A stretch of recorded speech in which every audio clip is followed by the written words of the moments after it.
Todos sabemos eso de que el oxígeno es esencial para la vida, pero ¿sabes realmente por qué? A ver, sí, necesitamos respirar, pero ¿sabes que la respiración es algo más que la entrada y salida de aire por el aparato respiratorio? Bienvenido a un nuevo vídeo del canal Glutámica, donde no solamente vas a entender cuál es el verdadero papel del oxígeno en nuestro cuerpo y cómo nos afecta el cianuro, como pone en el título, sino que también te voy a explicar que existe una respiración distinta a la que todos conocemos, que es la respiración celular. Te voy a explicar qué es el ATP y cómo nuestro cuerpo obtiene energía. En este vídeo explico una de las cosas más básicas de la bioquímica que incluso puede que hayas estudiado en la ESO o en bachillerato, así que no creo que quieras ir por la vida sin saber por qué el oxígeno es tan vital.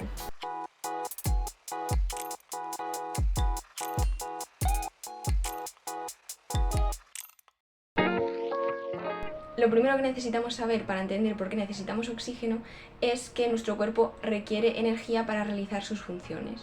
Aquí no quiero entrar en lenguaje de termodinámica porque me parece que no es necesario y que lo va a complicar todo demasiado y no te quiero agobiar ni abrumarte con toda esta información, así que lo voy a simplificar al máximo. Probablemente sepas que para que nuestro cuerpo siga vivo y desempeñe su funcionamiento normal, necesita realizar reacciones químicas, es decir, necesita convertir unas moléculas en otras. Existen dos tipos de reacciones químicas según la termodinámica, y en nuestro cuerpo tienen lugar ambas. Por una parte están las reacciones químicas que, según las leyes de la termodinámica, no se pueden dar sin más, de forma espontánea, sino que requieren un aporte extra de energía. Por otra parte están las reacciones que, según las leyes de la termodinámica, sí pueden darse de forma espontánea sin necesitar ese aporte extra de energía, sino que incluso liberan energía. Entonces lo que hace nuestro cuerpo es hacer que la energía liberada por este segundo tipo de reacciones sirva para que se den el primer tipo de reacciones. Según los ejemplos que te he ido poniendo en pantalla, A más B para dar C más D no puede darse por sí misma, pero si se da a la vez la conversión de E en F y G, sí se puede dar porque esa energía liberada por esta segunda reacción es aprovechada por la primera reacción para poder ocurrir. Y esto de que dos reacciones se den a la vez, decimos que significa que se acoplan. A donde quiero llegar con todo esto es que en nuestro cuerpo existe una reacción de estas del segundo tipo, de las que se dan espontáneamente y liberan energía, que ocurre muy habitualmente y es la reina en las reacciones que sirven para transmitir la energía a otras y permitir que estas otras ocurran. Esta reacción es la conversión del ATP en ADP más fosfato. El ATP es una de esas cosas que puede que te suene del instituto y su nombre ATP son las siglas de adenosintrifosfato, que suena un poco complejo pero ahora con su estructura lo vas a entender. El ATP es en realidad un nucleótido, sí, como los que forman el ADN, porque en realidad los nucleótidos no solamente sirven para formar los ácidos nucleicos, sino que también tienen otras funciones en nuestro cuerpo. Entonces, como cualquier otro nucleótido, el ATP se conforma de un azúcar, una base nitrogenada, que en este caso es adenina, y al menos un fosfato. Quizás recuerdas de otro vídeo que los nucleótidos que están presentes en el ADN y ARN tienen solamente un fosfato. Pues en el caso del ATP no tiene uno, sino que tiene tres. De ahí lo de trifosfato en su nombre. Y uno de estos fosfatos, el último, lo puede perder, ese enlace se puede romper y entonces convertirse en ADP, que es justamente la reacción que estábamos viendo antes. El ADP entonces es el adenosin difosfato, porque en lugar de tener tres fosfatos tiene dos. La clave de la molécula de ATP es que ese tercer enlace que une el fosfato al resto de la molécula tiene mucha energía y cuando se rompe toda esta energía se libera y es lo que hace que esta reacción de convertir el ATP en ADP más fosfato libere esa energía que permite que se den reacciones de las del primer tipo que no se podían dar sin un aporte energético extra.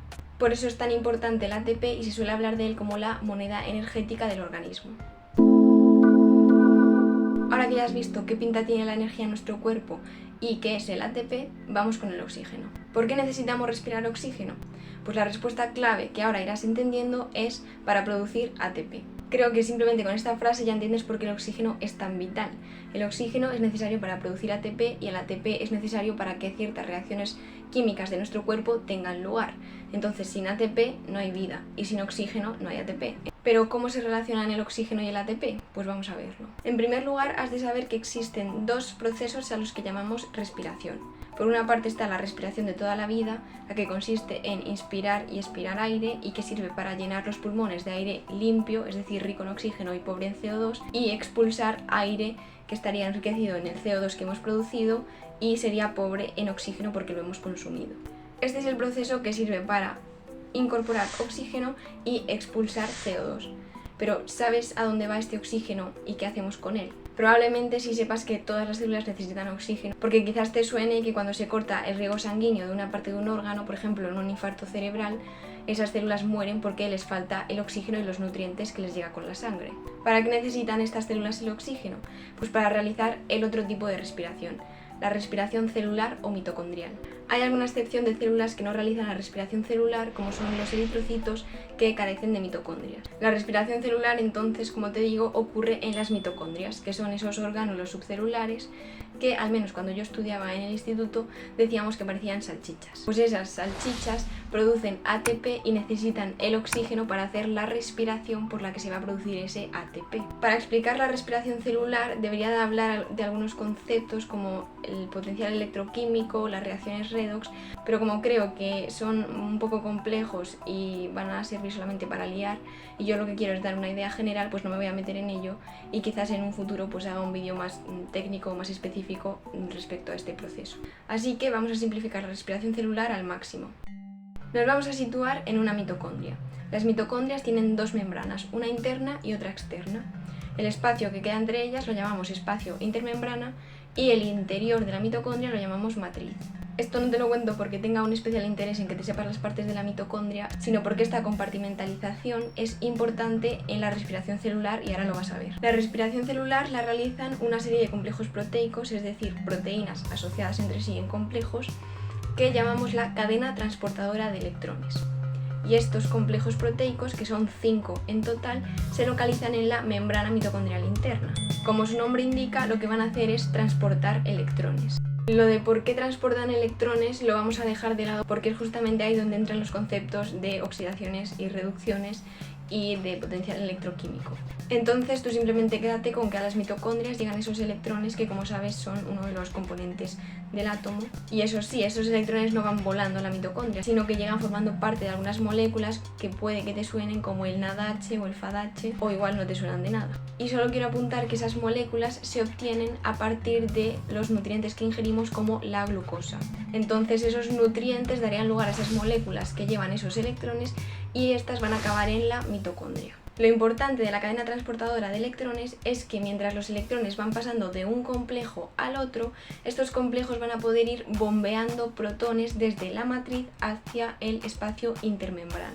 A ver, ¿qué es esto de que bombean protones? Pues digamos que ese paso de los electrones de un complejo a otro les da la energía suficiente para poder transportar los protones, que serían átomos de hidrógeno sin un electrón, desde la matriz, que es donde hay menos, hacia el espacio intermembrana, que es donde hay más. O sea que básicamente lo que se está haciendo es desbalancear el número de protones en un lado de la membrana con respecto al otro, porque lo que se hace es quitarlos de la matriz para acumularlos en el espacio intermembrana. Y este gradiente de protones es clave para generar el ATP. El último complejo de la cadena transportadora de electrones, que te he dicho que hay 5 en total, ya no se encarga de pasar los electrones y bombear protones, sino que lo que hace es generar el ATP. Este complejo es la ATP sintasa y lo que va a hacer es devolver esos protones que se han ido acumulando en el espacio intermembrana hacia la matriz de forma espontánea, o como diríamos en bioquímica, a favor de gradiente. Ese proceso está favorecido y va a liberar energía. Y esto es bastante fácil de ver porque intuitivamente vemos que si tenemos una molécula acumulada a un lado de una barrera y hay mucha más concentración en ese lado que en el otro, si hacemos un agujerito en esa barrera que permita que pase la molécula, lo que va a suceder es que la molécula va a tender a distribuirse uniformemente en los dos lados. Pues aquí ocurre lo mismo, la ATP sintasa sería ese agujerito en la barrera, que en este caso la membrana mitocondrial interna, que permite que los protones vuelvan a la matriz para que haya una concentración similar de protones en el espacio intermembrana y en la matriz. Pero la ATP sintasa no es un hueco sin más en la membrana, porque aquí lo que importa ahora es aprovechar toda esa energía que se ha gastado en generar ese gradiente de protones, ese desbalance, para producir el ATP. Entonces, cada vez que pasan protones desde el espacio intermembrana hacia la matriz a través de la ATP sintasa y a favor de gradiente de forma espontánea, es decir, liberando energía, se va a usar esa energía para llevar a cabo una reacción que consiste en unir un fosfato a un ADP para producir ATP. Esta es la reacción contraria a la que vimos en el principio cuando os decía que romper ese enlace entre el tercer fosfato y el resto de la molécula de ATP liberaba mucha energía. pues esta es la reacción contraria por la cual se acumula toda esa energía en ese enlace que se va a generar aquí. Es decir, en la respiración celular se genera ese enlace energético que luego podrá usarse allí donde se necesite. Por eso la ATP es la moneda energética, porque funciona igual que el dinero. Cuando yo trabajo me pagan y luego ya veo en qué me gasto ese dinero. Pues en nuestro cuerpo ocurre lo mismo. Se usa la energía de los nutrientes para generar ATP y luego ya veré en qué me gasto esa energía, es decir, en qué me gasto ese ATP. En una frase, los electrones se transportan por la cadena transportadora de electrones y esto permite a los complejos bombear protones desde la matriz hacia el espacio intermembrana y esto supone un gasto energético. Y cuando esos protones regresan a través de la ATP sintasa a la matriz, se utiliza esa energía para generar ATP. Que bueno, si te interesa, esa fuerza que se ha generado, esa energía, se llama fuerza protón motriz. Esa es la respiración mitocondrial o celular. A ver, Edurne, ¿y el oxígeno qué? Has dicho que se necesitaba para producir ATP, pero no has dicho dónde interviene en la respiración celular.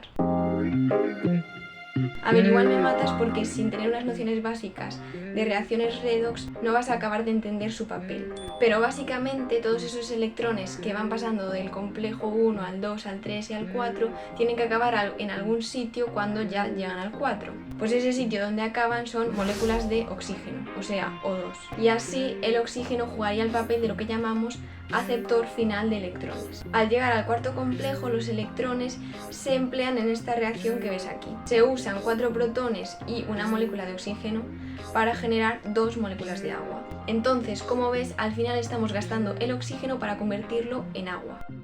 Para complicarlo un poco más, esta no es la única función del oxígeno en nuestro cuerpo, pero sí es su función clave y la única que voy a explicar en este vídeo, aunque quiero que sepas que realiza otras funciones como por ejemplo ser cofactor en algunas reacciones químicas. Y ahora la otra parte del título. ¿Por qué nos mata el cianuro? Pues una vez que has visto la respiración celular es muy fácil. El cianuro es un inhibidor del complejo 4 de la cadena transportadora de electrones. Entonces básicamente el cianuro va a impedir que se dé la respiración celular. Y sin respiración celular no hay ATP y sin ATP no se pueden dar las reacciones en el cuerpo y entonces morimos. Vamos a recapitular que este vídeo ha sido un poco denso y es necesario. Necesitamos oxígeno para vivir porque 1. Necesitamos una molécula que capte los electrones que se liberan al finalizar la respiración celular y esa es el oxígeno molecular. 2. Necesitamos hacer la respiración celular, que es lo que hace que al final tengamos esos electrones que tienen que acabar en algún lado, porque es la que nos permite generar ATP. Y 3. Necesitamos ATP porque es la forma en la que almacenamos la energía de los nutrientes para poder luego emplearla en realizar reacciones químicas que necesitan un aporte energético y que no podrían darse si no tuviésemos el ATP.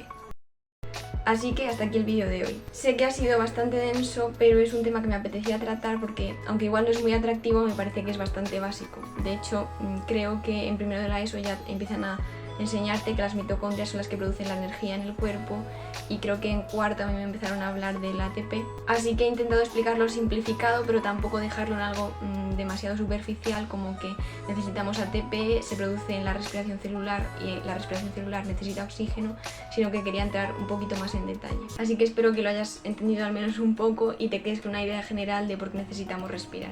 No me enrollo más, así que espero que te haya gustado y muchas gracias por ver.